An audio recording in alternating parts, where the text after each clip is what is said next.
جمعرات بھری مراد، کہتے ہیں نا بزرگوں کی الفاظ ہوا کرتے تھے، اور واقعی یہ بھری مراد ہے۔ روایتوں کے الفاظ ملتے ہیں کہ جمعرات کو جو دعا مانگی جائے وہ رد نہیں ہوتی، وہ لوٹائی نہیں جاتی۔ خاص دعا مانگنے کی بھی رات ہے اور خاص درود پڑھنے کی بھی رات ہے۔ احادیث میں جمعرات کی رات اور جمعے کے دن کے درود کے فضائل الگ سے لکھے، احادیث الگ سے میرے آقا نے بیان فرمائی ہیں۔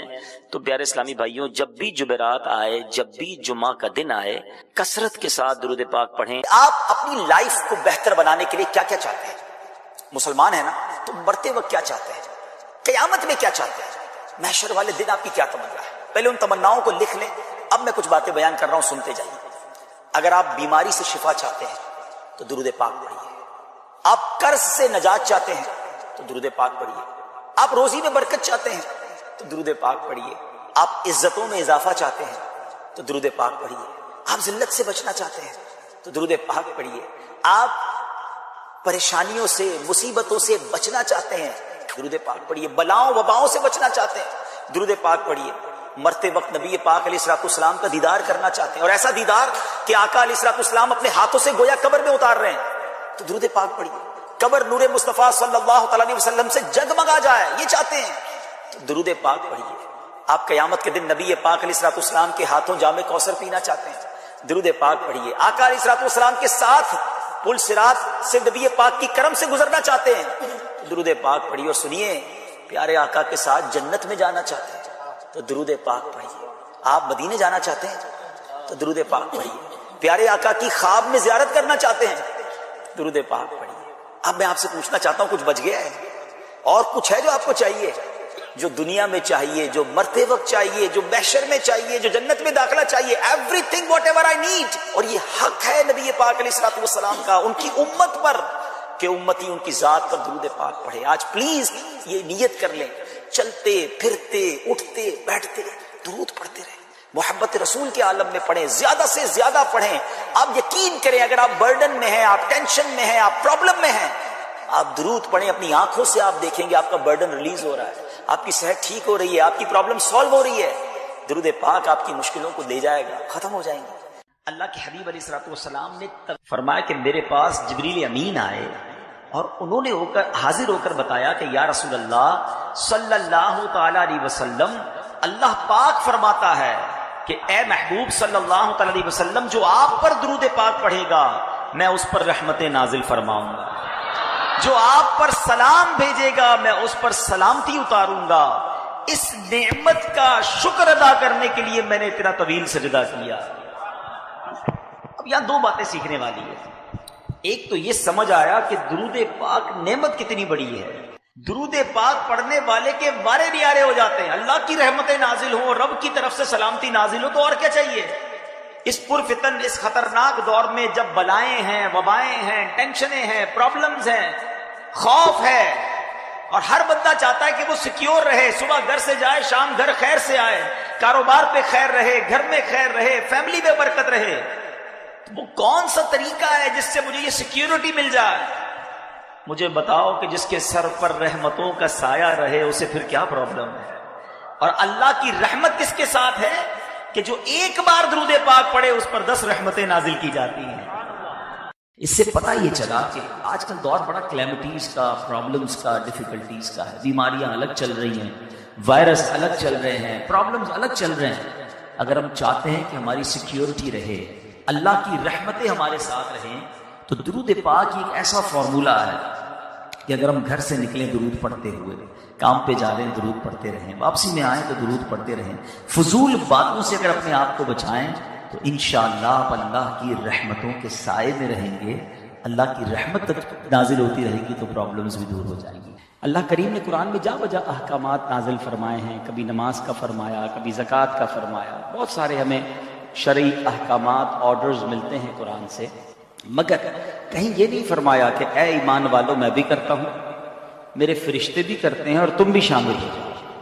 پورے قرآن میں یہ ایک ہی ایسا کام ہے جس کے بارے میں رب فرماتا ہے اے ایمان والو اللہ بھی درود بھیج رہا ہے، اس کے فرشتے بھی درود بھیج رہے ہیں نبی پاک پر، تم بھی درود پڑھنے میں شامل ہو جاؤ۔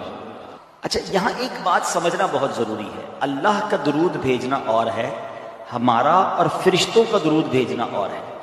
اللہ کا درود بھیجنا یہ ہے کہ اللہ رحمت نازل فرماتا ہے. وہ تو خالق ہے نا، مالک ہے، وہ اپنی رحمتیں نازل فرماتا ہے اپنے حبیب علیہ الصلوۃ والسلام پر. اور ہمارا درود بھیجنا یہ ہے کہ ہم دعا کرتے ہیں کہ اے اللہ ہمارے آقا و مولا جناب محمد الرسول اللہ صلی اللہ تعالی علیہ وسلم پر درود بھیج. تو یہ سمجھنا ہے. اچھا، اب یہاں ایک اور بڑی خوبصورت بات علماء نے فرمائی کہ حضرت آدم علیہ السلام آپ کو ابو البشر کہا جاتا ہے. آپ کو ایک بڑا کمال کا یوں سمجھیے کہ اعزاز دیا گیا جو اور کسی نبی کو نہیں ملا، کہ تمام فرشتوں نے آپ کو سجدہ کیا. اللہ کے سارے فرشتوں نے آپ کو سجدہ کیا، اور سبحان اللہ یہ شرف آپ کو عطا کیا گیا. اب یہاں علماء کہتے ہیں کہ حضرت آدم کو واقعی یہ مقام ملا کہ سارے فرشتوں نے سجدہ کیا، مگر یہ سجدہ ایک ہی بار کیا گیا. اور ایک اور تفسیر میں تو یہ بھی لکھا کہ دراصل یہ سجدہ جو تھا نا، حضرت آدم کی پیشانی میں نور مصطفیٰ چمکتا تھا، یہ سجدہ نور مصطفیٰ کو پڑھایا گیا تھا. لیکن اس کے باوجود یہ سجدہ ایک بار ہوا. اور میرے آقا کی شان یہ ہے کہ صرف فرشتے نہیں، اللہ بھی نبی پاک پر درود بھیج رہا ہے. اور ایک بار نہیں، یہ نہیں کہا قرآن نے کہ اللہ اور اس کے فرشتوں نے ایک بار درود بھیج دیا، اے ایمان والو اب تم درود بھیجو. نہیں، تھوڑی سی عربی گرامر جانتے ہیں وہ جانتے ہیں یہاں لفظ استعمال ہوا یصلون، اس کا مطلب یہ ہے کنٹینیو، مسلسل ہونے والا کام. تو سبحان اللہ، یہ اللہ اور اس کے فرشتے مسلسل درود بھیج رہے ہیں، اللہ مسلسل رحمت نازل فرما رہا ہے. تو اب سچی بات یہ ہے کہ ہمارے آقا کو ہمارے درود کی حاجت نہیں ہے. جس نبی علیہ الصلوۃ والسلام کی بارگاہ میں خربوں بھی تھوڑے ہیں، ہاں فرشتے کتنے ہیں ہم کاؤنٹ ہی نہیں کر سکتے. ہاں یہ خود قرآن میں رب عز و جل نے ایک جگہ خوب ارشاد فرمایا. اللہ فرماتا ہے وَمَا يَعْلَمُ جُنُودَ رَبِّكَ إِلَّا هُوَ. اللہ فرماتا ہے اللہ اور تیرے رب کے لشکروں کو اس کے علاوہ کوئی نہیں جانتا. اللہ کے لشکروں کو، اور پھر فرمایا فرشتے اللہ کا سب سے بڑا لشکر ہے.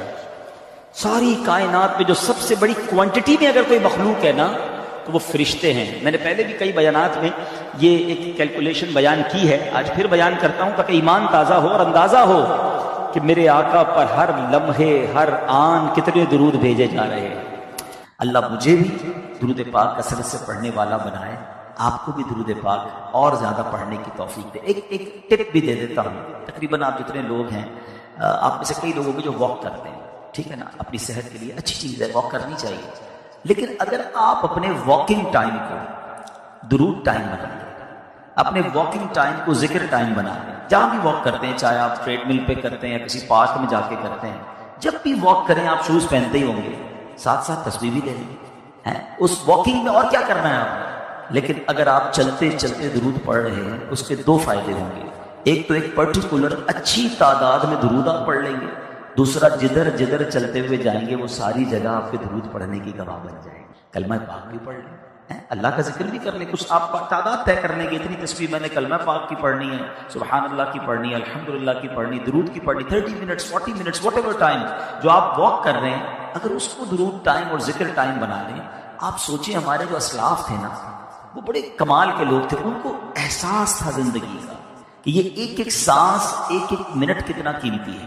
ایک بزرگ کے بارے میں آتا ہے، وہ جدھر سے گزرتے تھے نا اللہ کا ذکر کرتے ہوئے گزرتے تھے. ایک بار کسی سڑک سے گزرے، دوبارہ گزرے وہاں سے، کسی نے کہا ابھی تو آپ گئے تھے، کہا میں سڑک سے گزرا تھا مگر اللہ کا ذکر کرنا بھول گیا تھا.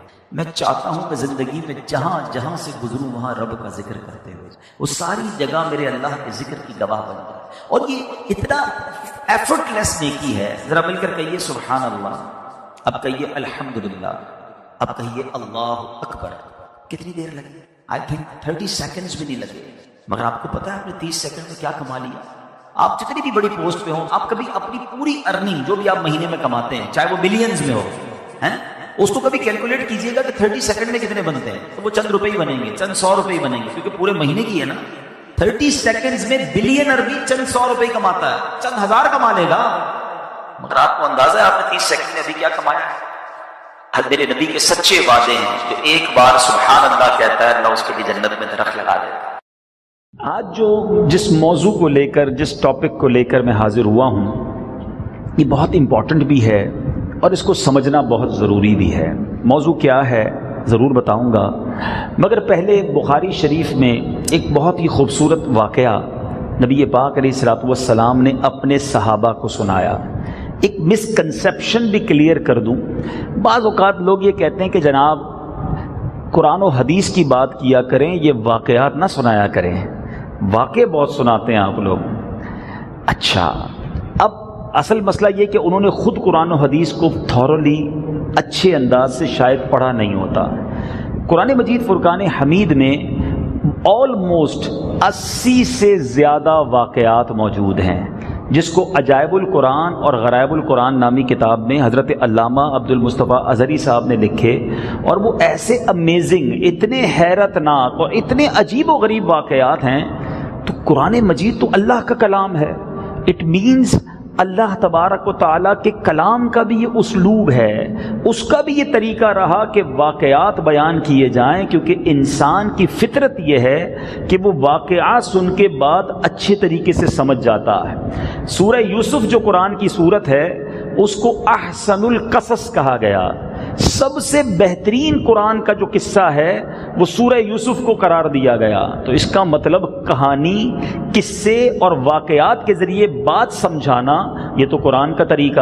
اور اب میں جو آپ کو واقعہ سنانے جا رہا ہوں یہ بھی میرا واقعہ نہیں ہے. بخاری شریف میں نبی پاک صلی اللہ تعالی علیہ وسلم کی حدیث موجود ہے, اور بے شمار ایسی احادیث آپ کو ملیں گی کہ جہاں سرور کائنات صلی اللہ تعالی علیہ وسلم نے صحابہ کرام کو جمع کیا اور پھر انہیں واقعہ سنایا تاکہ بات سمجھ آ جائے. آج دنیا بھر میں تھیوریز کے بعد انٹلیکچوئلز کہتے ہیں کہ اگر بچوں کو کوئی ٹریننگ کرنی ہے, اسکول میں کوئی بات سمجھانی ہے, تو کوئی اسٹوری کریٹ کی جائے, کوئی واقعہ سنایا جائے تاکہ وہ بات بچوں کو اچھے طریقے سے سمجھ آ جائے. اس کا مطلب یہ ہوا کہ فطرت انسانی یہ ہے کہ وہ واقعے سے بات اچھی طرح سمجھتا ہے. تو اب امید ہے یہ مسکنسیپشن دور ہو گیا ہوگا. واقعہ ضرور سناؤں گا, لیکن یہ بخاری شریف میں میرے آقا علیہ الصلوۃ والسلام کی حدیث ہے. دوسرے لفظوں میں آپ کو بخاری کی حدیث سنا رہا ہوں.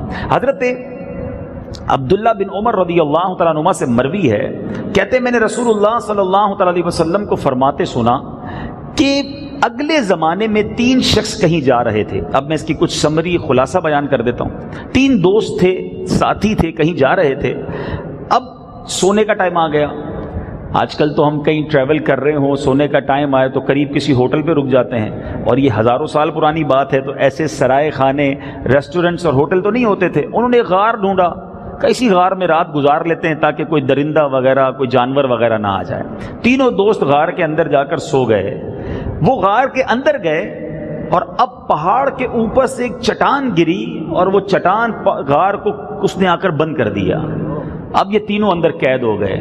موبائل فون کا زمانہ تو تھا نہیں کہ اندر سے فون کرتے کسی کو, بھائی ذرا بچاؤ آ کے, ہم تو غار کے اندر ہیں. غار کے اندر بند, اور آگے چٹان نے غار کا منہ بند کر دیا. اب ان تینوں نے غور کیا کہ نکلے تو نکلے کیسے. اللہ اکبر. اب ان تینوں نے پلان کیا کہ ایسا کرتے ہیں, اگر زندگی میں کوئی اچھا کام کیا ہے نا تو اس کام کا واسطہ, اس کام کا وسیلہ اللہ کی بارگاہ میں پیش کرتے ہیں کہ یا اللہ میں نے یہ نیکی کی ہے, اگر یہ نیکی تیری بارگاہ میں مقبول ہے تو ہمیں اس مصیبت سے ہماری جان چھڑا دے. پہلے شخص نے ہاتھ اٹھایا. اب سنیے گا, حدیث پاک سنا رہا ہوں. وہ دعا کرتا ہے کہ یا اللہ میرے والدین بہت بوڑھے تھے, میں جنگل میں بکریاں چراتا تھا, اور دودھ دو کر جب تھک ہار کر رات کو گھر آتا تو سب سے پہلے اپنے ماں باپ کو دودھ پلاتا, اس کے بعد اپنے بیوی بچوں کو دودھ پلاتا تھا. ایک دن ایسا ہوا کہ مجھے آنے میں تاخیر ہو گئی. جب میں دودھ لے کر والدین کے پاس پہنچا تو والدین سو گئے تھے. اب میرے بچے بھوکے تھے, انہیں بھی دودھ کی حاجت تھی, مگر میری ہمیشہ سے یہ نیت تھی کہ پہلے والدین کو دودھ پلاؤں گا پھر بچوں کو دودھ پلاؤں گا. میں نے بچوں کو دودھ نہ دیا, وہ مانگتے رہے, تھک کر سو گئے. میں ماں باپ کے حق سرہانے دودھ کا پیالہ لے کر ساری رات کھڑا رہا. ابو کی والدہ کی جب صبح آنکھ کھلی تو انہیں میں نے دودھ پیش کیا, اس کے بعد اپنے بچوں کو دودھ پلایا. اے میرے مالک, اگر میں نے یہ کام تیری رضا کے لیے کیا ہے, آج مدد کر دے اور اس چٹان سے ہماری جان چھڑا دے.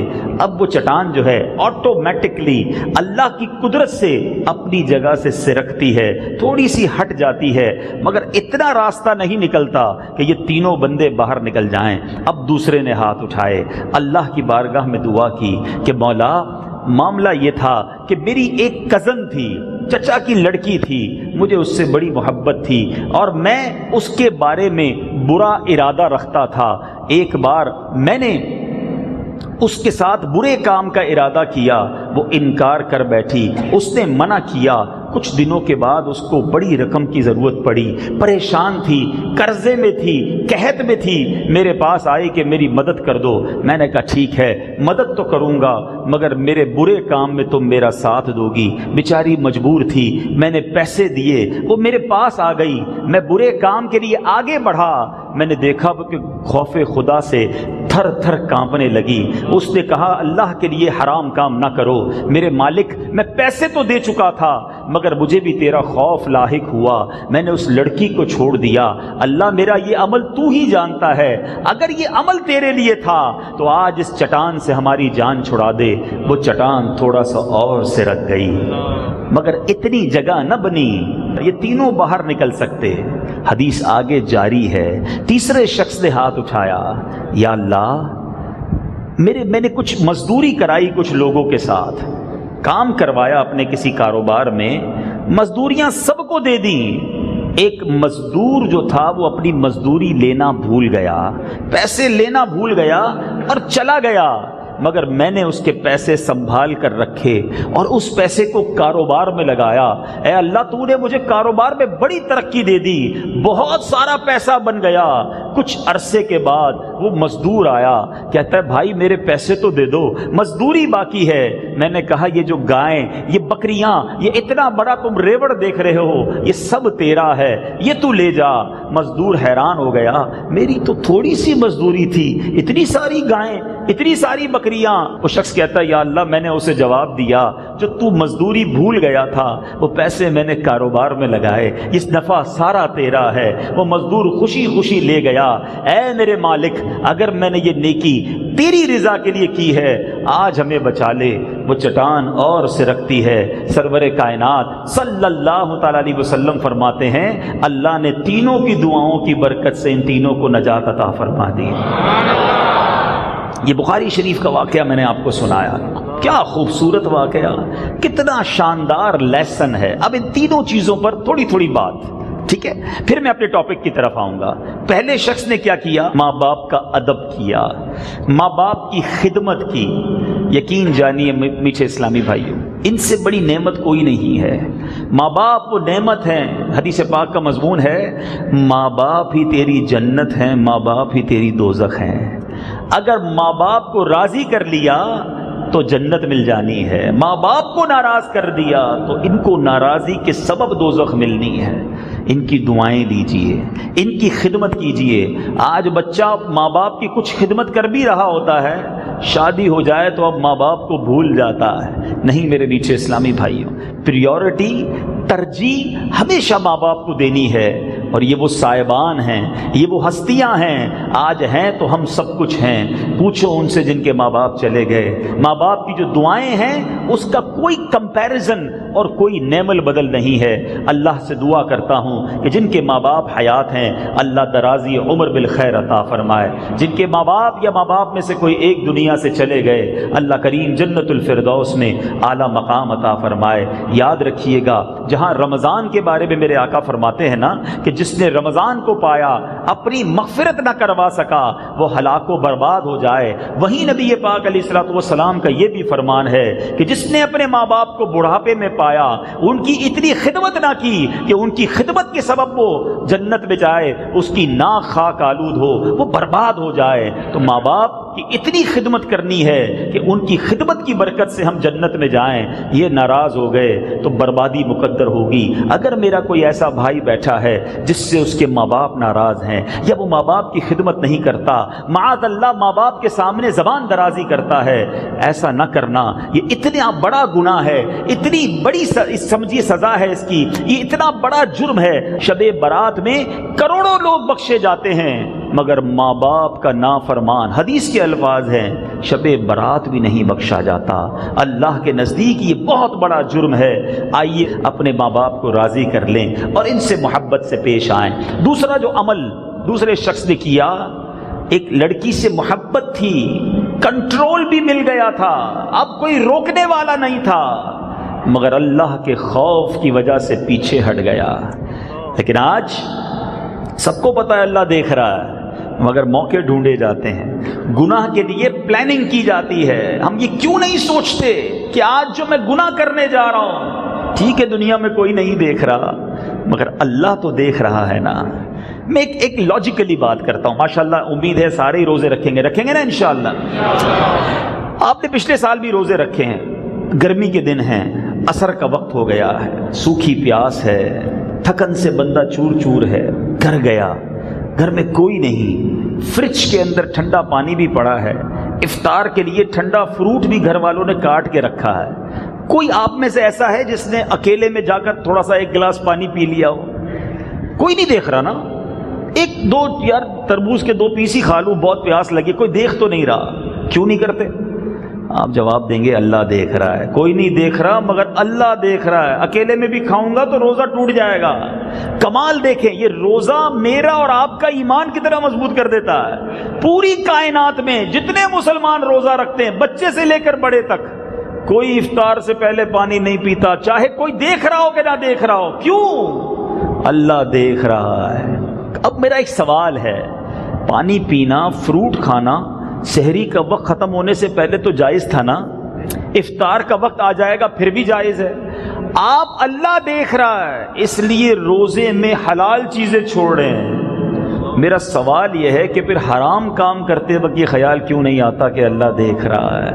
جوا کھیلتے وقت، شراب پیتے وقت، فلمیں ڈرامے دیکھتے وقت، اللہ کی ناراضی والا کام کرتے وقت مجھے اور آپ کو یہ خیال کیوں نہیں آتا کہ اللہ دیکھ رہا ہے؟ یہ رمضان بیوٹیفل ہماری ہیبٹ بنانے آ رہا ہے۔ روز افطار سے پہلے بہت جی چاہتا ہے پانی پینے کو، مگر رکے رہتے ہیں، گھڑی پر نظر ہے، اس سے پہلے پی لوں گا تو اللہ دیکھ رہا ہے۔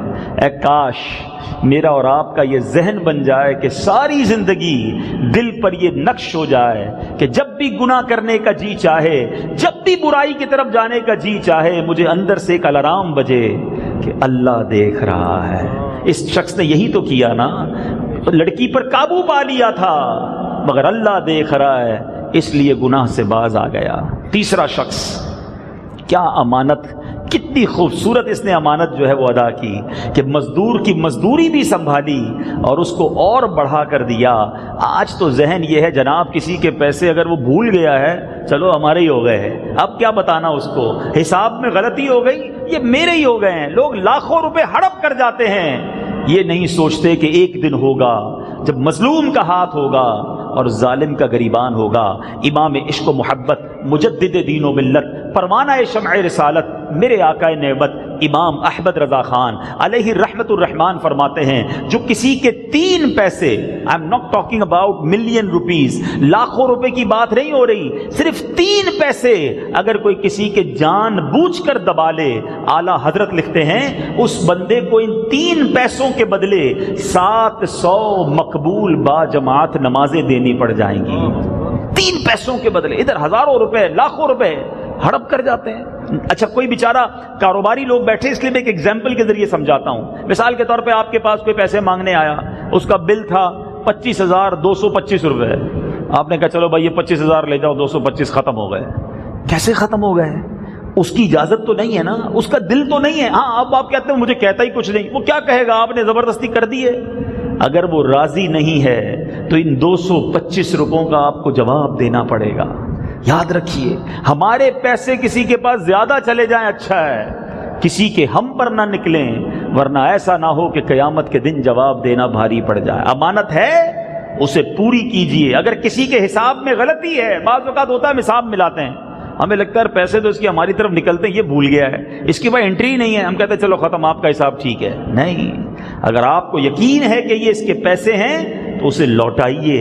آج نہیں لوٹاؤ گے کل کدھر سے دو گے؟ اللہ کرے دل میں اتر جائے میری بات. بہرحال یہ 3 موضوع کو میں نے کچھ آپ کو مزید ایکسپلینیشن دی. اب جو میرا امپورٹنٹ ٹاپک ہے آج کا، ان تینوں نے کیا کیا؟ ان تینوں نے اللہ سے دعا مانگی. آج دعا کے بارے میں کچھ سیکھنا ہے کہ دعا کمال کا کام ہے. ایسی بڑی عبادت ہے، اتنی امپورٹنٹ عبادت ہے. چونکہ ماہ رمضان کی آمد ہے، استقبال ماہ رمضان کا یہ اجتماع ہے، اس مہینے میں دعائیں مانگنی ہیں، التجائیں کرنی ہیں. یہ مانگنے کا، گر گرانے کا مہینہ ہے. لیکن پرابلم یہ ہے کہ ہم میں سے بہت سارے اسلامی بھائی وہ ہیں جو دعا کو کوئی کام ہی نہیں سمجھتے، دعا کو کوئی عبادت بھی نہیں سمجھتے، اہمیت بھی نہیں دیتے. پھنس جائیں تو ہاتھ اٹھا لیتے ہیں، ورنہ اس کے بعد مانگنے کی فکر ہی نہیں ہوتی. اور پھر یہ بھی شاید نہیں پتا بہت سوں کو کہ کیا دعا مانگنے کی بھی کوئی رولز اینڈ ریگولیشنز ہیں، دعا مانگنے کے بھی کوئی آداب ہیں. جی جناب، پہلے تو میں قرآن مجید فرقان حمید کے ذریعے آپ کو سمجھاؤں کہ اللہ تبارک و تعالیٰ کی شان کریمی دیکھیے. رب عز و جل ارشاد فرماتا ہے، اللہ تبارک و تعالیٰ قرآن مجید میں ارشاد فرماتا ہے، ادعونی استجب لکم، مجھ سے دعا مانگو میں قبول فرماؤں گا. ایک اور جگہ فرماتا ہے، اجیب دعوت الداعی اذا دعانی، میں دعا مانگنے والے کی دعا قبول کرتا ہوں جب وہ مجھے پکارے. دنیا کا دستور پتہ کیا ہے؟ ہم کیسے نکمے لوگ ہیں. مجھ سے یا آپ سے کوئی شخص کوئی مدد مانگ لے کہ یار تھوڑا سا قرضہ دے دو، پریشان ہوں. آپ نے شاید ایک بار مدد کر دینی ہے، دوبارہ آ جائے تھوڑے دنوں بعد، تھوڑا سا منہ بنائیں گے، دوبارہ آ گئے، چلو. تیسری بار تو یار اس کی تو عادت ہو گئی ہے مانگنے کی، اب تو بڑا آسان ہو گیا، فون پہ نمبر بھی بلاک کر دیتے ہیں کہ نہیں بھائی یہ تو مانگنے والا ہو گیا ہے. 2-3 بار رشتہ دار مانگ لے نا، ہمیں برا لگنے لگتا ہے. میرے رب کی شان کریمی دیکھو، جو جتنا مانگتا ہے رب اس کو اتنا پسند فرماتا ہے، جتنا مانگو اسے اچھا لگتا ہے. بلکہ میں بڑی عجیب بات بتانے جا رہا ہوں جو شاید آپ نے نہ سنی ہو. اللہ تبارک و تعالیٰ قرآن میں ارشاد فرماتا ہے، جو لوگ میری عبادت سے تکبر کرتے ہیں ان قریب جہنم میں جائیں گے ذلیل ہو کر. یعنی کچھ لوگ دعا مانگنے میں بھی اپنے آپ کو کمتر فیل کر رہے ہوتے ہیں، دعا مانگنے میں بھی تکبر ہوتا ہے. یار میں ہاتھ اٹھاؤں، میں سر جھکاؤں، میں آنسو بہاؤں. ارے اللہ کے بندے رب سے نہیں مانگے گا تو مانگے گا کس سے؟ اللہ تبارک و تعالیٰ کی شان کریمی دیکھو کہ جو جتنا مانگتا ہے رب اتنا پسند فرماتا ہے. سبحان اللہ. نبی پاک علیہ الصلوۃ والسلام فرماتے ہیں، اب حدیثیں سننی ہیں. میں نے قرآنی آیات سنائی، اب حدیثیں سنو. میرے آقا علیہ الصلوۃ والسلام فرماتے ہیں، اللہ فرماتا ہے، گویا حدیث قدسی ہے، میں اپنے بندے کے گمان کے پاس ہوں، جو اس کی امیجنیشن ہے اللہ کے بارے میں. اللہ فرماتا ہے میں اس کے پاس ہوں، یعنی وہ جیسا مجھ سے گمان رکھتا ہے میں ویسا اس کے ساتھ کرتا ہوں. کچھ لوگ ایسے عجیب ہیں جو اللہ سے بھی بدگمانی کر رہے ہوتے ہیں. نہیں بھائی میری اللہ نے نہیں سننی ہے، میری دعا تو قبول کرنی نہیں ہے. معاذ اللہ. اللہ فرماتا ہے جیسا گمان کرو گے میں ویسا ساتھ ہوں. جو بندہ کہتا ہے میرا رب میرے ساتھ ہے، اللہ میری دعا قبول فرمائے گا، وہ بڑا کارساز ہے، اسی نے میری مدد کرنی ہے. اللہ اس کے کام سنوار رہا ہوتا ہے، اس کی مشکلیں ٹل رہی ہوتی ہیں، اس کے کام بن رہے ہوتے ہیں، کیونکہ وہ اللہ سے اچھا گمان رکھ کے چل رہا ہوتا ہے. میرے میٹھے اسلامی بھائیوں، نبی پاک کی خوبصورت حدیث سنیے. آقا فرماتے ہیں اللہ تعالیٰ کے نزدیک کوئی چیز دعا سے بزرگ تر نہیں ہے. اتنا پسند ہے اللہ کو کہ بندہ اس سے مانگے. تو کریم ہی جو ٹھہرا تو کرم کے کیا ٹھکانے، تو کریم ہی جو ٹھہرا تو کرم کے کیا ٹھکانے. تو نوازنے پہ آئے تو نواز دے زمانے. وہ رب کریم نوازنا چاہتا ہے اور یہ بندہ ہے جو اس کے آگے ہاتھ نہیں اٹھاتا، دعا کرنے میں بھی شرماتا ہے. پیارے آقا علیہ الصلوۃ والسلام کی حدیث سنیے. اللہ فرماتا ہے ایک اور حدیث قدسی، گویا رب کا پیغام بزبان حبیب خدا صلی اللہ تعالی علیہ وسلم. اللہ فرماتا ہے اے فرزند آدم، تو جب تک مجھ سے دعا کرتا ہے اور میرا امیدوار رہے گا، میں تیرے گناہ کیسے ہی ہوں معاف فرماتا رہوں گا، مجھے کچھ پرواہ نہیں ہے. یعنی گویا ادھر سے دریائے رحمت جوش پر ہے، ادھر ہماری ہی سستی ہے، ادھر ہم ہی مانگنے کے لیے تیار نہیں ہوتے. اب سنو، یہ دعا جو ہے نا یہ آپ کا اور میرا ویپن ہے، ہتھیار ہے، اور میں خود نہیں کہہ رہا، اللہ کے حبیب فرماتے ہیں دعا مومن کا ہتھیار ہے، دین کا ستون ہے، آسمان و زمین کا نور ہے، پھر بھی ہم دعا نہیں کرتے۔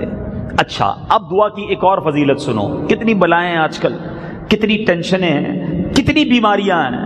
پیارے آقا علیہ الصلوۃ والسلام فرماتے ہیں بلا اترتی ہے، بندے پر بلا اترتی ہے اور دعا اب اس سے جا ملتی ہے۔ جو دعائیں کرنے والا ہے نا اسے مبارک ہو، جب آپ دعا کرتے ہیں نا دعا اوپر جاتی ہے، بلا نیچے اتر رہی ہوتی ہے۔ آقا فرماتے ہیں دونوں کشتی لڑتے ہیں، انٹرسپٹ کرتی ہے دعا بلا کو، نہیں اترنے دیتی دعا بلا کو بندے پر، اور یہاں تک کہ قیامت آ جاتی ہے۔ بلاؤں کو اترنے سے روکنے کا نسخہ جو ہے یہ دعا ہے۔ تو خوش نصیب ہیں جو دعا مانگتے ہیں، روز مانگتے ہیں اور دل و جان سے مانگتے ہیں۔ تو یہ چند فضائل بیان کر دیے۔ اب ہو سکتا ہے کوئی کہے یار بات تو ٹھیک ہے مگر 25 سال ہو گئے دعا مانگتے ہوئے، مسئلہ ہی حل نہیں ہوتا، اولاد کی دعا کر رہا ہوں، مانگی جا رہا ہوں، اولاد تو ملی نہیں ابھی تک، کب سے دعا کر رہا ہوں یا اللہ کرائے کے گھر میں ہوں اپنا گھر مل جائے، 25 سال سے دعا کر رہا ہوں گھر وہی کا وہی ہے، میری والد صاحب بیمار ہیں ٹھیک ہی نہیں ہو رہے۔ تو اب میں دعائیں تو کرتا ہوں لیکن دعا تو جو مانگ رہا ہوں وہ تو ملتا نہیں۔ آپ کہتے ہیں مانگی جاؤ ملتا رہے گا، بیوٹیفل کوسچن۔ چلیں آج اس سوال کا بڑا شاندار جواب حدیث پاک کے ذریعے سن لیجئے، پھر ایک لاجیکلی جواب بھی دے دوں گا۔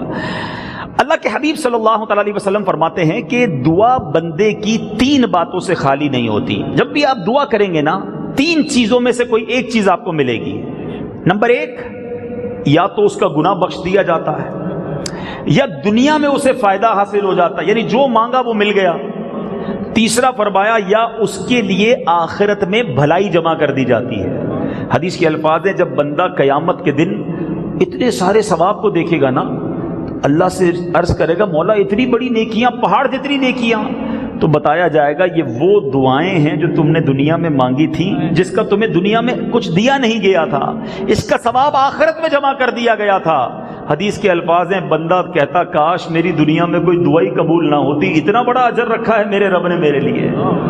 تو دعا نقصان نہیں ہے، آلویز بینیفٹ ہے۔ آپ کو اگر نہیں مل رہا کچھ تو یقین رکھو کہ میرے رب نے بہتر فیصلہ کیا، میرے لیے اچھا فیصلہ کیا جو میرے لیے زیادہ ضروری تھا۔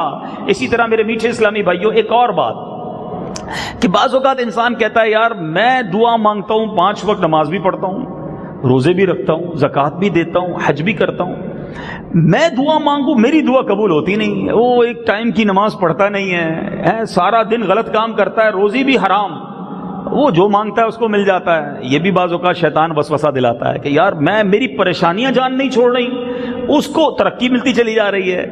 چلیں اس کا بھی بڑا خوبصورت جواب جو ہے وہ حدیث پاک سے مل جائے گا تو مزید تسلی ہو جائے گی۔ اللہ کے حبیب صلی اللہ تعالی علیہ وسلم فرماتے ہیں کہ جب کوئی فاسق، فاجر، اللہ کا نافرمان دعا مانگتا ہے، سنو، تو اللہ تبارک و تعالیٰ فرشتوں سے فرماتا ہے اس کا کام جلدی کر دو، مجھے اس کی آواز پسند نہیں ہے، اس کی آواز پسند نہیں، جلدی کام کر دو۔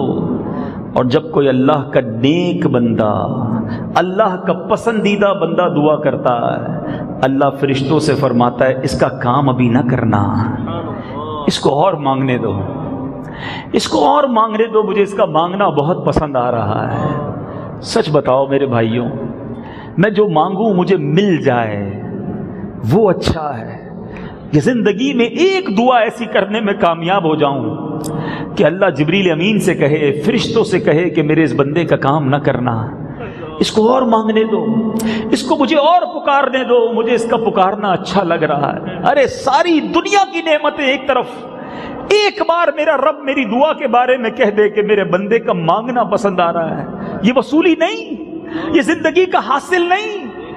ہم جلدی مچاتے ہیں، ہم باویلا کرتے ہیں کہ میری دعا قبول نہیں ہوتی، اللہ سنتا نہیں ہے، یہ بہت بڑی مسٹیک ہے۔ اے میرے میٹھے اسلامی بھائیوں، میں ایک سوال کرنا چاہتا ہوں، کبھی بھی آپ یہ سوچ سکتے ہیں کہ آپ کی والدہ آپ ماں سے مانگے اور آپ کے لیے وہ غلط فیصلہ کرے؟ کبھی نہیں سوچ سکتے آپ کہ میری ماں نے جب بھی میرے لیے سوچا، آلویز پازیٹیو سوچا، آلویز میرے لیے اچھا سوچا۔ اللہ 70 ماؤں سے زیادہ چاہنے والا ہے، اگر وہ مجھے میرے مانگنے پر نہیں دے رہا ارے اس نے بہتر فیصلہ کیا ہوگا، یہی میرے لیے بہتر ہوگا، یہی میرے لیے اچھا ہوگا۔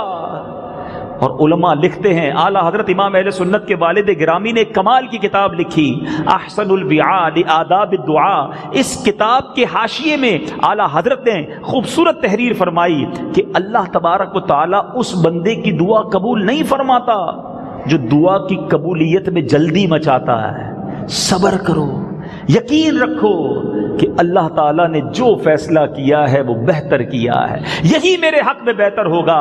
بہت سارے میرے بھائی بیٹھے ہیں جو بزنس کرتے ہیں، بعض اوقات کوئی ڈیل کرنے جاتے ہیں، ڈیل نہیں ملتی، بندہ کہتا ہے یار ڈیل ہاتھ سے نکل گئی، بڑا اچھا سودا تھا، یہ میرے ہاتھ سے نکل گیا، یار یہ مجھے مل جاتا نا، یہی اچھا تھا۔ کیا میں جانتا ہوں یہ اچھا تھا یا رب جانتا ہے یہ اچھا تھا؟ اگر یہ نہیں ہوا اس میں بھی اللہ کا شکر ادا کرو کہ مالک تیری مہربانی، تو نے فرمایا ٹھیک ہوا، میرے لیے اچھا ہوا۔ جس دن آپ اس اپنے مائنڈ سیٹ پر آ گئے نا، آپ کی لائف پرسکون ہو جائے گی، کام ہو جائے گا جب بھی اللہ کا شکر ادا کرو گے، نہیں ہوگا جب بھی اللہ کا شکر ادا کرو گے، کنفیوز نہیں ہوگے، پریشان نہیں ہوگے، کیونکہ یقین ہو جائے۔ پرابلم پتہ ہے کیا ہے؟ ہمیں اللہ پر بھروسہ نہیں رہا، ہمیں اللہ سے محبت نہیں رہی۔ مجھے یہ تو پتا ہے میرا یہ دوست میرے لیے برا نہیں سوچ سکتا، ارے یہ دوست اللہ کی رحمت کے آگے کیا حیثیت رکھتا ہے؟ جب ایک اچھا دوست میرے لیے برا نہیں سوچ سکتا، مجھے پیدا کرنے والا، میرا پالن ہار، میرا مالک یہ کیسے میرے لیے برا سوچے گا؟ یہ کیسے میرے لیے برا فیصلہ فرمائے گا؟ جو رب نے کیا وہی میرے لیے بہتر ہے۔ تو اے میرے میٹھے اسلامی بھائیوں، اللہ کے فیصلوں پر یقین رکھنا ہے، اللہ کے فیصلوں پر مضبوطی رکھنی ہے اور اپنے دل میں اطمینان رکھنا ہے۔ کوئی نقصان ہوا، کوئی پریشانی ہوئی، ارے کوئی بڑی آفت آنے والی ہوگی، اللہ نے چھوٹی میں ٹال دی، اللہ نے میرے لیے بہتری رکھی ہوگی۔ اب میں لاجیکلی آپ کو ایک بات سمجھا دیتا ہوں، مزید کلیئر ہو جائے گا، پھر انشاءاللہ دعا کے چند آداب بیان کروں گا۔ کہ مثال کے طور پہ آپ کا چھوٹا بیٹا ہو، آپ کا بھائی ہو، اور اس کا گلا خراب ہو جائے، فلو ہو جائے، اور وہ آپ کے سامنے رونے لگے کہ ابو جی میں نے آئس کریم کھانی ہے، بھائی جان میں نے ٹھنڈا شربت پینا ہے، تو آپ کیا کہیں گے کہ نہیں بیٹا ابھی شربت میں آپ کو نہیں پلا سکتا، آپ کا گلا خراب ہے، وہ رونے لگ جائے۔ برابر میں آپ کا ایک دوست کھڑا ہو کہ یار آپ کیسے ظالم ہیں، آپ کا بچہ رو رہا ہے، آپ آئس کریم بھی نہیں کھلا رہے، شربت بھی نہیں پلا رہے، آپ کیا جواب دیں گے؟ کہ مجھے پتا ہے اس کو کب کیا دینا ہے، ابھی آئس کریم اور شربت جو ہے اس کا گلا خراب کر دے گا، ایسا ہی ہے نا؟ آپ یہی جواب دیں گے نا، کیوں نہیں پلا رہے بھائی، رو رہا ہے، آپ کہتے رونے دو اس کو، اس کا رونا جو ہے نا ٹھیک ہے، اس کو کھلا دیا تو زیادہ برا ہو جائے گا۔ میں آپ سے سوال کرتا ہوں، آپ کو والد ہو کر پتا ہے بچے کو کب کیا دینا ہے؟ میرے مالک کو نہیں پتا مجھے کب کیا دینا ہے؟ میرے اللہ کو نہیں معلوم کہ مجھے میرے لیے کب کیا ضروری ہے؟ میں مانگ رہا ہوں یا اللہ پیسے دے دے، وہ نہیں دے رہا، کیا معلوم اس کو یہ اس کے علم میں ہے کہ یہ پیسہ میرے پاس آ تو جائے گا، میں غریب سے امیر تو ہو جاؤں گا، میرا ایمان ہی چلا جائے گا۔ میں مانگ رہا ہوں یا اللہ اولاد دے دے، نہیں مل رہی اولاد، بے اولاد بیٹھے ہوں گے، کیا پتا اولاد ایسی تقدیر میں لکھی ہوئی ہے کہ مل کر باپ کو ہی مارنا ہے اس نے۔ ہمارے پاس آتے ہیں لوگ کہتے ہیں بچے نے گھر سے نکال دیا، کاش پیدا ہی نہ ہوتا تو اچھا تھا۔ ارے اللہ پر بھروسہ رکھو نا، میرے مالک نے جو فیصلہ کیا میرے لیے بہترین کیا۔ جس دن آپ کو یقین حاصل ہو گیا آپ پرسکون ہو جائیں گے، آپ کو کسی پرابلم نہیں رہے گی، کیونکہ اللہ کا فیصلہ ہے اور اللہ اپنے بندوں پر مہربان ہے، وہ اپنے بندوں پر ان کی ماؤں سے زیادہ چاہنے والا ہے۔ اور میں نے تو حدیث سنا دی نا کہ اللہ فرشتوں سے کہتا ہے، اللہ فرشتوں سے فرماتا ہے میرے بندے کو اور مانگنے دو، یہ جتنا مانگتا ہے مجھے پسند آتا ہے۔ فرشتوں اس کا کام نہ کرنا، کیا پتا آپ کی دعا ہی پسند ہو، اللہ کو پکارنا پسند ہو، پکاری جاؤ اور اس مناجات کا لطف اٹھائی جاؤ۔ قیامت کے دن جب اس کا اجر دیکھو گے، جب اس کا مقام دیکھو گے، جب دل کو تسلی ہو جانی ہے کہ اتنی دعاؤں کا اتنا بڑا ثمرہ ملا۔ اب میرے نیچے اسلامی بھائیوں، دعا مانگنی کیسے ہے یہ بہت امپورٹنٹ ہے۔ دعا کیسے مانگنی ہے، آداب کیا ہیں؟ اللہ تعالی غافل دل کی دعا نہیں سنتا۔ اب کرتے کیا ہم، مسجد میں نماز ہوگی نا، ابھی بھی ہو سکتا ہے دعا جب ہوگی تو ہاتھ اٹھائے آمین آمین، چہرہ ادھر ہے کبھی ادھر ہے، پھر موبائل فون، پھر گھڑی، مانگ اللہ سے رہے ہو، دھیان کدھر ہے؟ میں آپ سے پوچھتا ہوں نا، آپ کا چھوٹا بیٹا ہو یا بھائی ہو یا ملازم ہو، آپ اس کو کوئی بات بڑی توجہ سے سمجھا رہے ہوں اور کبھی وہ ادھر دیکھے کبھی ادھر دیکھے کبھی موبائل فون اٹھا لے، آپ کو اچھا لگتا ہے؟ آپ کو کمال ہے یار، میں تم سے بات کر رہا ہوں، تمہارا دھیان کدھر ہے؟ آپ کو برا لگتا ہے کہ آپ سے کوئی آپ کا چھوٹا بیٹا توجہ سے آپ کی بات نہ سنے، اور آپ اللہ سے بات کر رہے ہیں اور دھیان کہیں اور ہے۔ کبھی سوچا یہ دعا ہے کیا؟ مولا علی سے پوچھو، مولا علی کرم اللہ تعالی وجہ الکریم فرماتے ہیں جب میرا جی چاہتا ہے رب مجھ سے بات کرے میں قرآن پڑھنے لگ جاتا ہوں، اور جب میرا جی چاہتا ہے میں رب سے بات کروں میں دعا کرنے لگ جاتا ہوں۔ یہ اللہ کی بارگاہ میں حاضری ہے۔ دنیا میں بڑے لوگ ہیں نا، آپ کو تجربہ ہوگا، کوئی بہت بڑا بلینئر ہو، کوئی بہت بڑی پرسنالٹی ہو، اس سے ملاقات آسان نہیں۔ اس کا سیکرٹری ہوتا ہے، پہلے تو بڑی مشکل سے سیکرٹری سے رابطہ ہوتا ہے، پھر کہتے ہیں یار ان سے ملنا ہے، اچھا بھائی اپوائنٹمنٹ لینا پڑے گا، مہینوں بعد کی ڈیٹ ملتی ہے، ڈیٹ مل جانے کے بعد 15 منٹ کی ملاقات ہے، 5 منٹ دیں گے صاحب، جو بات کرنی 5 منٹ پہ کر لینا۔ بڑے لوگوں سے ملنے کے لیے اپوائنٹمنٹ، سیکرٹری، ٹائم لمٹ۔ احکم الحاکمین سے بات کرنی ہے، کوئی سیکرٹری نہیں ہے، کوئی اپوائنٹمنٹ نہیں ہے۔ کتنی دیر؟ تمہیں کتنی دیر چاہیے؟ ہاتھ اٹھاؤ اور بات کرتے رہو اپنے رب سے، پکارتے رہو اسے، کوئی بیچ میں نہیں ہے، تم پکار رہے ہو وہ سن رہا ہے۔ اجیب دعوت الداعی اذا دعانی، قرآن میں فرما رہا ہے میرا بندہ مجھے پکارتا ہے میں اس کی دعا سنتا ہوں۔ پھر بھی نہیں ہے ٹائم۔ لوگوں سے ملنے میں بڑی خوشی ہے، کس سے ملے؟ آج میں فلاں سے مل کے سیلفی بھی بنا کے آیا ہوں، فلاں سے مل کے آیا ہوں۔ میں روز اللہ سے بات کر سکتا ہوں مگر اس کے لیے وقت ہی نہیں ہے۔ بے دھیانی میں دعا نہیں ہوتی۔ دعا کا پہلا ادب یہ ہے کہ فوکس ہو، کانشیس ہو، توجہ ہو، خشوع ہو، دھیان یہ ہو کہ میں کس کے دربار میں حاضر ہوں۔ کسی بڑے آدمی کے سامنے لوگ جاتے پیر کانپ رہے ہوتے ہیں، آواز نہیں نکل رہی ہوتی ہے، یار اتنا بڑا شخص ہے۔ اللہ سے مانگ رہے ہو تو کیسی آواز ہونی چاہیے، کیسی گریہ وزاری ہونی چاہیے، عاجزی اور انکساری ہونی چاہیے، اپنے گناہوں کی یاد ہونی چاہیے۔ اگر اس انداز سے مانگو گے پھر دیکھو کیسے کرم ہوتا ہے۔ مزید اعلیٰ حضرت فرماتے ہیں بدن پاک ہو، لباس پاک ہو، جدھر بیٹھ کر دعا کر رہا ہے وہ جگہ پاک ہو، کیونکہ اللہ نظافت کو دوست رکھتا ہے، صفائی کو پسند فرماتا ہے۔ ایک اور امپورٹنٹ بات، دعا کی قبولیت میں ایک اور رکاوٹ یہ ہے کہ بندوں کے حقوق جو ہے اس سے فارغ ہو۔ مثال کے طور پہ بڑی پیاری مثال دی اعلیٰ حضرت نے کہ ایک بندہ بادشاہ سے کچھ مانگنے گیا ہے اور ایک بندہ اس کے ہاتھ کو کھینچ رہا ہے، دوسرا اس ہاتھ کو کھینچ رہا ہے، پیچھے کپڑے کھینچ رہا ہے، میرے پیسے تو دے دو، میرا مال تو دے دو، اور بادشاہ اس کو دیکھ رہا ہے کہ یہ مجھ سے مانگ رہے ہیں، اس سے لوگ مانگ رہے ہیں۔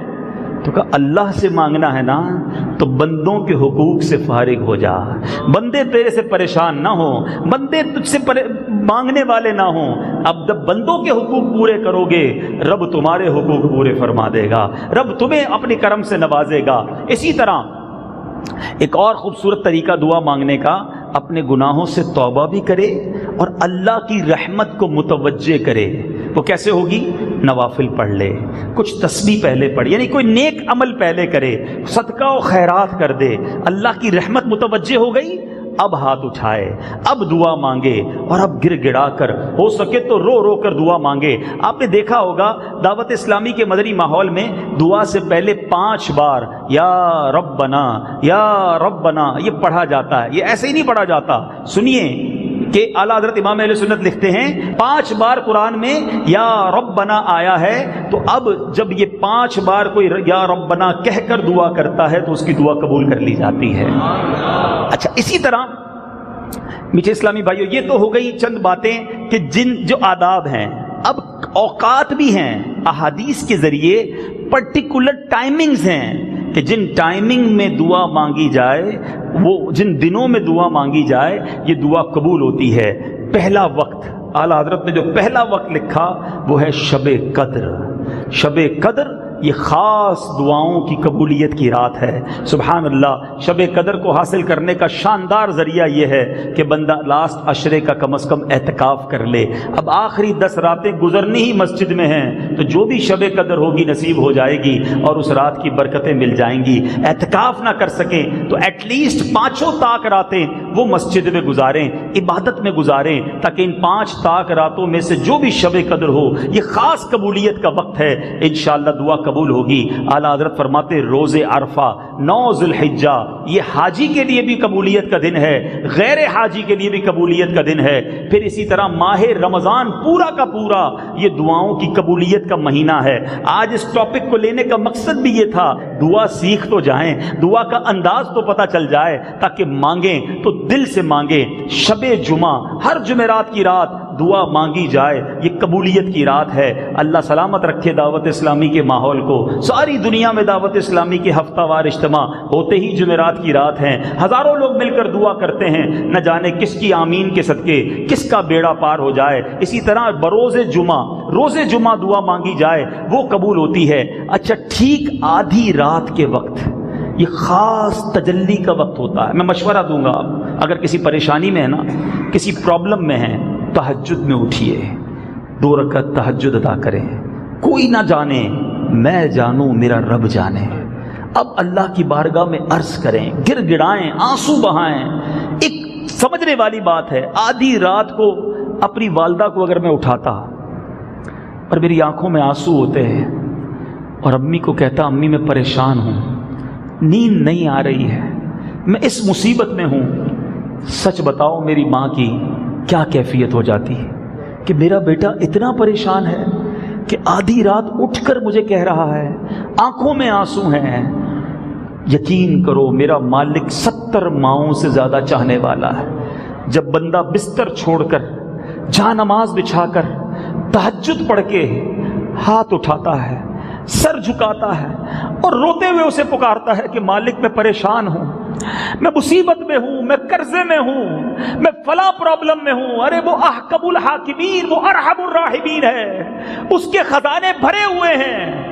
اور تمہیں مبارک ہو, رمضان کی راتوں کی بات تو سنو. حدیثوں کے الفاظ ہیں, ساری زندگی میں اور آپ تو دعا کرتے نا یا اللہ سن لے. رمضان کی راتوں میں وہاں سے ندا آتی ہے کوئی مانگنے والا کہ اس کی دعا قبول کی جائے, ہے کوئی طلبگار کہ اس کی جھولی بھر دی جائے, ہے کوئی مجھے پکارنے والا کہ اس کی پکار سنی جائے, ہے کوئی توبہ کرنے والا کہ اس کی توبہ قبول کی جائے. سوچئے ناظرین کہ ہم پھر کیوں نہ رمضان کی راتوں میں گر گڑائیں, دعائیں کریں. یہ راتیں کرکٹ کھیلنے کے لیے, یہ راتیں تاش کھیلنے کے لیے, یہ راتیں گناہ کرنے کے لیے نہیں ہیں. یہ رمضان عبادت کے لیے آ رہا ہے, یہ رمضان مغفرتیں بانٹنے آ رہا ہے. خدا را ان راتوں میں دعاؤں میں گزاریے اور دعا سے محبت کر لیجئے. یقین کریے جب دعا کی لذت ملنا شروع ہو گئی نا, پھر دعا میں دل لگ جائے گا. آپ کی فیلنگ بن جائے گی کہ میں اللہ سے بات کر رہا ہوں, میں اللہ سے عرض کر رہا ہوں, میں اسے عرض کر رہا ہوں جو سارے جہان کا مالک ہے, جو مصیبتوں کو ٹالنے والا ہے, جو بیماریاں دور کرنے والا ہے. انشاءاللہ آپ برکتیں حاصل کریں گے. یہاں ایک اور بات سیکھنے والی ہے کہ دعا یقین سے مانگی جائے. یہ بھی ایک پرابلم ہے. کچھ لوگ کہتے ہیں یار میں مانگ تو رہا ہوں لیکن پتہ نہیں ہوگا یا نہیں ہوگا. ہاں, دعا کے آداب میں یہ بھی ہے کہ جو بے یقینی سے دعا مانگتا ہے نا, اس کی دعا قبول نہیں ہوتی. نہیں, میں اللہ سے مانگ رہا ہوں, وہ دینے والا ہے, وہ ضرور کرم فرمائے گا. جب آپ کا بلیف ہوگا آپ کو دعا مل جانی ہے, آپ کا کام بن جانا ہے. مجھے واقعہ یاد آیا, ایک گاؤں میں بارش نہیں ہو رہی تھی, کئی سال گزر گئے, قحط, بوند بوند کو لوگ ترسنے لگے. اب پلان کیا گیا کہ جناب ایک میدان میں جمع ہو جائیں اور وہاں جمع ہو کر بارش کی دعا کریں گے. سارے گاؤں کو جمع کیا گیا. ایک ینگسٹر, ایک نوجوان بھی ادھر پہنچا مگر اس کے ہاتھ میں چھتری تھی. تو لوگ اس کا مذاق اڑانے لگے, کتنے سال ہو گئے بارش نہیں ہوئی, ایک قطرہ پانی کا نہیں ہے, تم امبریلا چھتری لے کر آ رہے ہو. وہ کہتا ہے جب اللہ سے مانگنے آئے ہیں تو بارش تو ہونی ہے, واپس کیسے جاؤں گا, کیا بھیگتے ہوئے جاؤں گا. سالوں سے بارش نہیں تھی. علماء لکھتے ہیں اس نوجوان کے یقین کی برکت سے دعا شروع ہوئی اور موسلا دھار بارش ہونا شروع ہو گئی. سارا گاؤں بھیگتا ہوا جا رہا ہے, نوجوان چھتری لے کر جا رہا ہے. یہ بلیف ریکوائرڈ ہے. یہ یقین ریکوائرڈ ہے دعا کے اندر کہ اللہ سے مانگ رہا ہوں، اس کے سوا ہے کون دینے والا، اس کے سوا ہے کون نوازنے والا، اس کے خزانے بھرے ہوئے ہیں۔ کبھی سوچو تو صحیح، مفسرین قرآن شاندار بات لکھتے ہیں، جب سے کائنات بنی ہے، جب سے وہ عطا فرما رہا ہے، اس کے خزانے کیسے ہیں، وہ لٹائی جا رہا ہے، اب بھی اس کے خزانے بھرے ہیں، قیامت تک عطا فرمائے گا، اس کے خزانوں میں کوئی کمی نہیں آنی۔ میری جھولی تنگ ہے، اس کے یہاں کمی نہیں، مانگنے والا چاہیے، گر گرانے والا چاہیے، اس کے عطاؤں کے در کھلے ہیں۔ اور سنو، ماہ رمضان میں یہ در اور کھل جانے ہیں۔ حدیث پاک کا مضمون ہے، سنو بڑی امپورٹنٹ بات، یہ جو بدھ کی رات، یہ جمعرات کی رات ایکسپیکٹڈ ہے، ہم اللہ سے دعا کرتے ہیں اللہ خیر سے رمضان عطا کر دے، اللہ ہمیں عافیت کے ساتھ رمضان عطا کر دے۔ ماہ رمضان کی جب پہلی رات آتی ہے، حدیث پاک کا مضمون ہے، جب ماہ رمضان کی پہلی رات آتی ہے، اللہ تعالیٰ آسمان دنیا پر خاص تجلی فرماتا ہے اور اپنی مخلوق پر، اپنے بندوں پر نگاہ رحمت فرماتا ہے۔ آقا فرماتے ہیں جب اللہ اپنے بندوں پر نگاہ رحمت فرمائے گا تو پھر انہیں عذاب نہ دے گا۔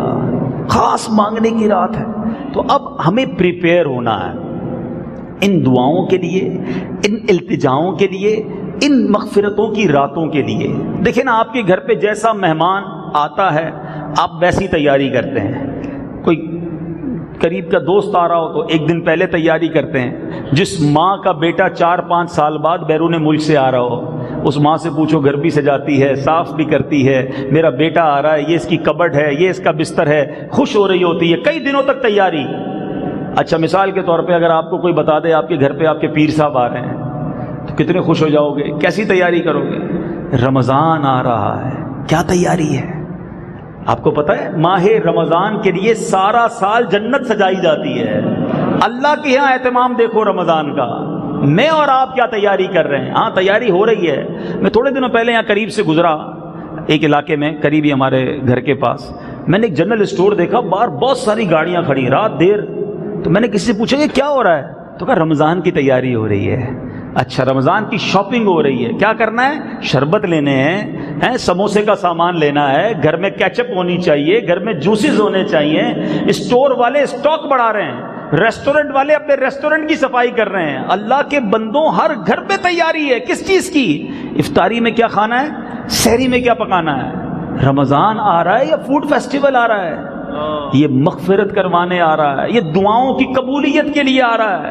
پوچھو مولا علی کرم اللہ تعالی وجہ الکریم سے، آپ فرماتے ہیں اگر اللہ کو اس امت کو عذاب دینا مقصود ہوتا تو اس امت کو رمضان اور سورہ اخلاص عطا نہ فرماتا۔ یہ عذاب سے بچانے والا مہینہ ہے، مگر ادھر تو تیاریاں ہی کچھ اور ہیں۔ کچھ بد نصیب کوئی روڈ ڈھونڈ رہے ہوں گے یار کہ رمضان میں وہ نائٹ ٹورنامنٹ کدھر کروانا ہے، لائٹیں کدھر لگوانی ہیں۔ استغفر اللہ، ہمیں کیا ہو گیا ہے؟ آپ کو پتہ ہے افطار کا وقت کتنا امپورٹنٹ ٹائم ہے دعا کا؟ روایتوں کا مضمون ہے اللہ تبارک و تعالی روزانہ رمضان میں افطار کے وقت 10 لاکھ گناہگاروں کو جہنم سے آزاد فرما دیتا ہے۔ مگر سچ بتاؤ ہمارے گھر میں کیا حال ہوتا ہے؟ شربت کدھر ہے؟ ابھی تک سموسے نہیں آئے، ابھی تک یہ نہیں آیا، لڑائی جھگڑا ایمرجنسی۔ اچھا پھر روز کئی گھروں میں تو لڑائی ہے، ہر روز بیوی بیچاری سن رہی ہے کہ یہ اس میں نمک زیادہ تھا، یہ شربت ٹھنڈا نہیں تھا، فلاں آئٹم بولی تھی ابھی بھی تم نہیں لے کر آئی۔ کبھی اس گرمی میں جا کر خود افطاری بنا کر دیکھیں کچن میں جا کر، وہ بھی اللہ کی بندی ہے، اس نے بھی روزہ رکھا ہے۔ ارے گھر کا ماحول کھانے پینے اور یہ ٹینشن سے نکلو، کاش یہ ہر گھر کا ماحول بن جائے۔ میری آواز اللہ کرے پہنچے ان تمام عاشقان رسول تک کہ دسترخوان بچھا ہو، والد بھی ہاتھ اٹھائے، والدہ بھی ہاتھ اٹھائے، بچے بھی ہاتھ اٹھائیں اور دل سے صدا ہو مولا آج بھی 10 لاکھ بخشے جائیں گے، ان بخشے جانے والوں میں مولا میرا نام بھی لکھ دے، میرے بچوں کا نام لکھ دے، میرے ماں باپ کا نام لکھ دے۔ روزانہ افطار کے وقت دیکھتے نہیں مدنی چینل؟ ہزاروں اسلامی بھائی ماشاءاللہ فیضان مدینہ میں اعتکاف کرتے ہیں، آہیں ہیں، سسکیاں ہیں، دعائیں ہیں۔ ارے روتے روتے افطار روزانہ ہو رہا ہے کہ مولا آج بخش دے، ایک اور روزہ نکل گیا۔ مگر آج ہمارے گھروں میں یہ فیلنگز کیوں نہیں آتی؟ خدا را سمجھو، خود بھی سمجھیں، اپنے بچوں کو بھی سمجھائیں۔ ہمارا تو حال یہ ہے کہ ماہ رمضان گزرنے کے بعد کئیوں کا ویٹ بڑھ جاتا ہے۔ رمضان میں ویٹ کیسے بڑھ گیا بھائی؟ یہ تو روزے رکھنے کا مہینہ تھا۔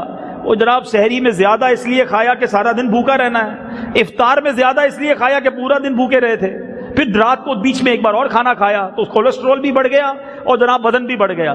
تو کیوں ہم عبادت کریں نا اس مہینے میں. جس کا پیٹ زیادہ بھرا ہوا ہوگا اس کا عبادت میں دل نہیں لگتا, اس کو نیند آتی ہے. تو خدا را یاد رکھنا میرے میٹھے اسلامی بھائیوں, یہ فقط کھانے پینے سے بچنے کا روزہ نہیں ہے, آنکھوں کا بھی روزہ ہے. کچھ لوگ کہتے ہیں یار ہم ویڈیو گیم کھیلتے رہتے ہیں, ٹائم پاس نہیں ہوتا.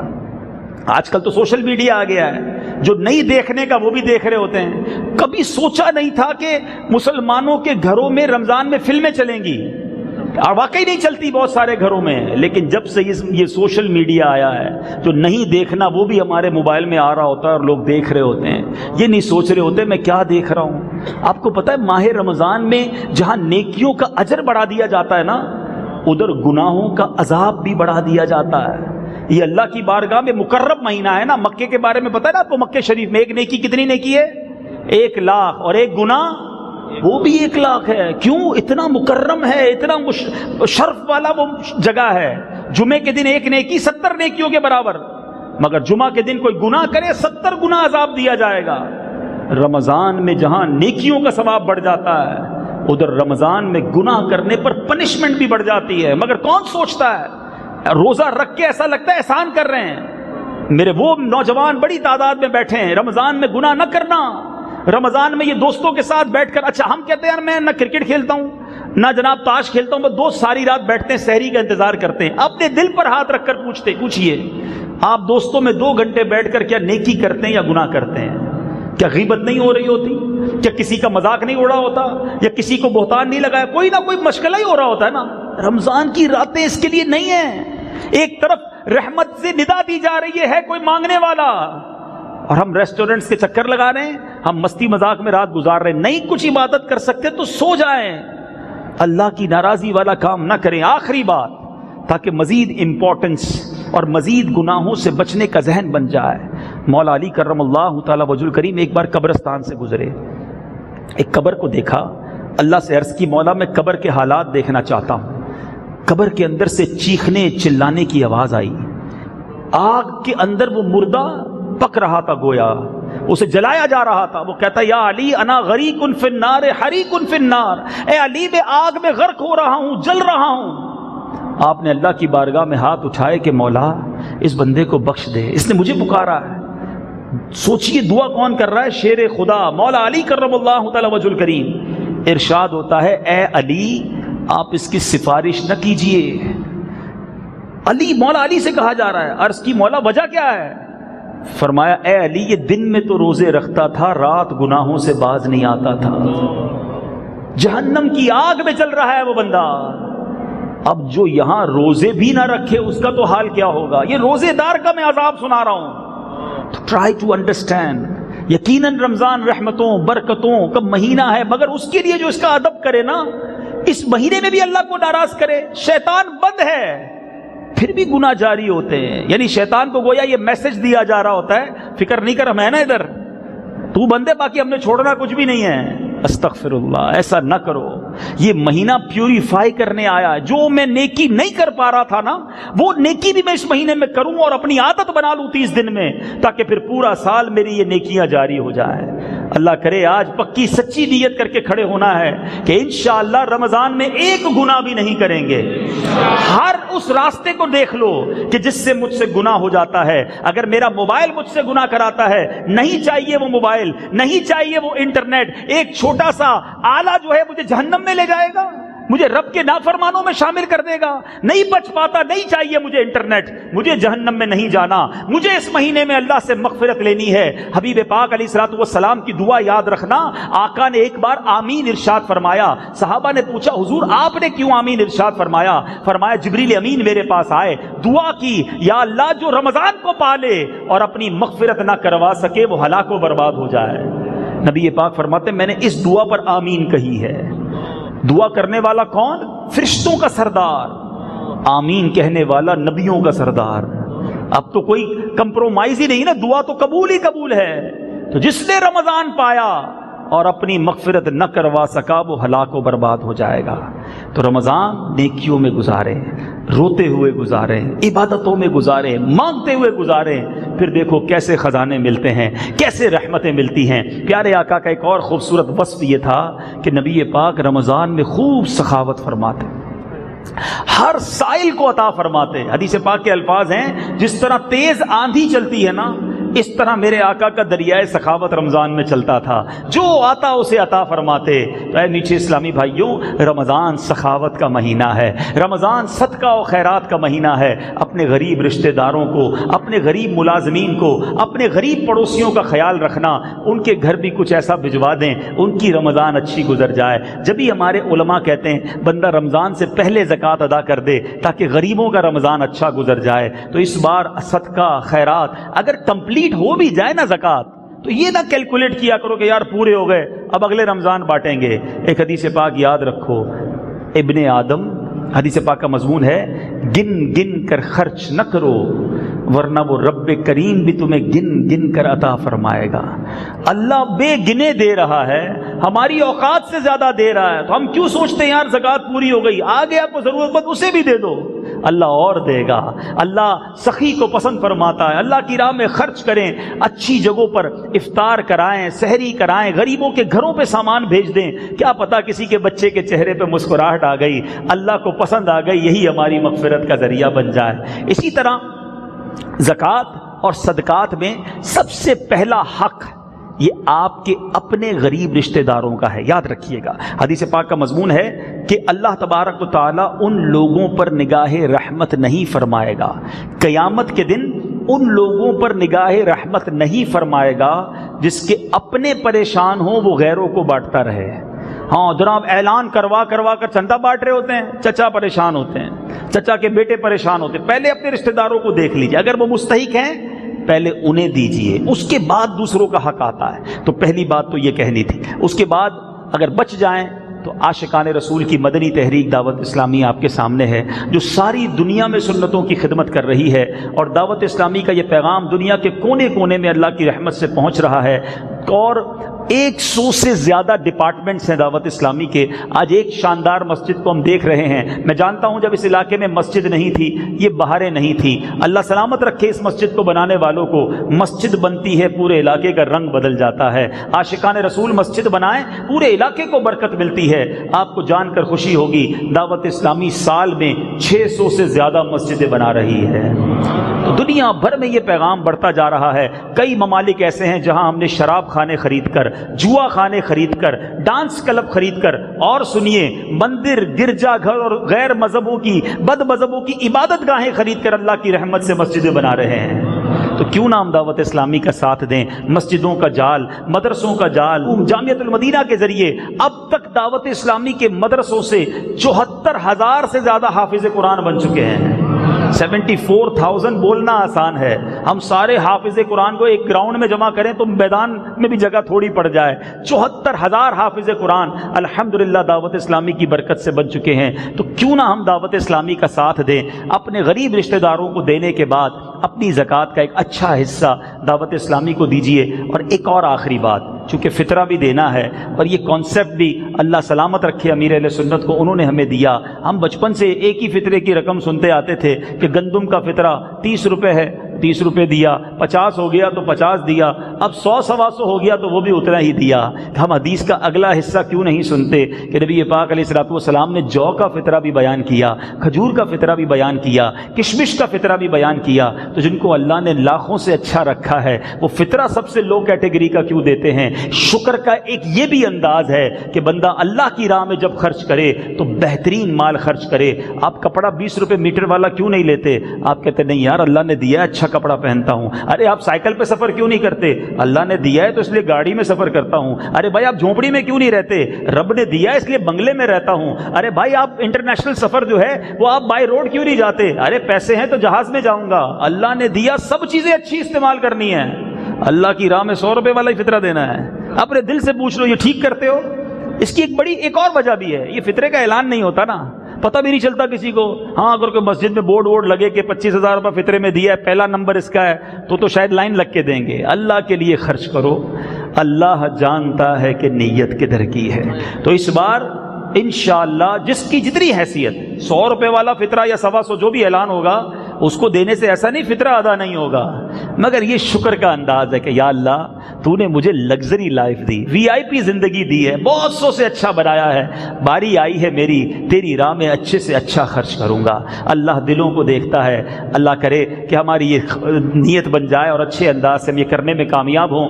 اللہ کریم ہم سب کو صحیح معنوں میں دعا مانگنے کی توفیق عطا فرمائے اور دعا کی برکتیں نصیب فرمائے۔ میرے اعمال کا بدلہ تو جہنم ہی تھا،